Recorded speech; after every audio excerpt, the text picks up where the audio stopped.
exercise question number 1. State true or false and rewrite the false statements correctly. Now first one, A. Point has a size because we see it as a thick dot on a paper. So this one is a false because point has no size.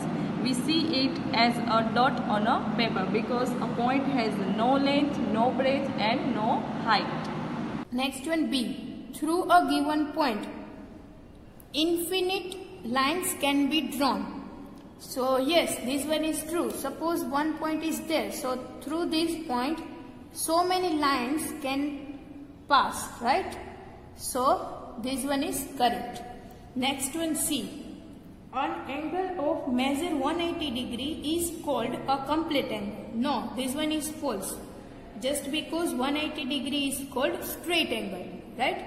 So writing down this, then after D, the vertex of an angle lies in the interior. Now you know that it is not lies in the interior portion, but it is on the boundary of an angle, right? So this one is false, writing down the correct statement. Then after question 2 is fill in the blanks. A is two lines are perpendicular to each other if they intersect each other at right angle. You know that if two lines are intersect each other at 90 degree, then it is called perpendicular line. Okay. Second, protractor is an instrument used to measure or draw angles, right?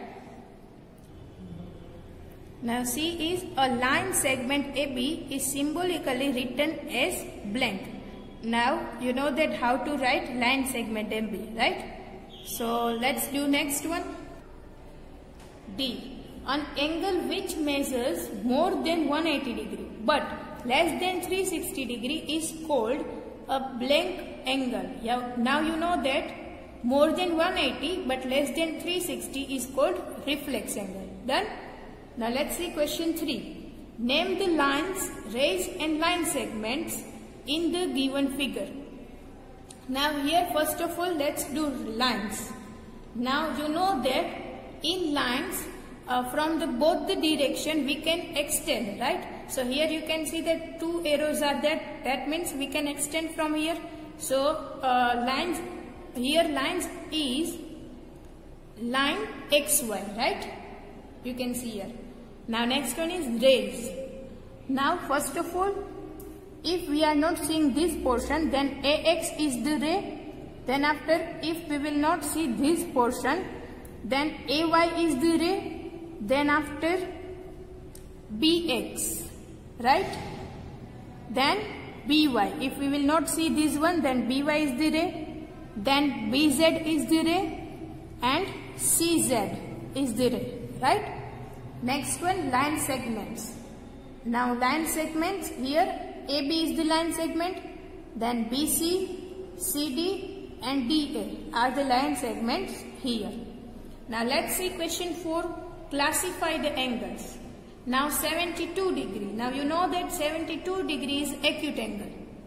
118 degree is obtuse angle.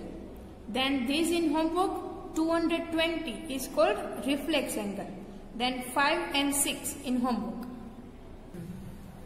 Now question 5 is from the given figure name. Now first one is parallel lines.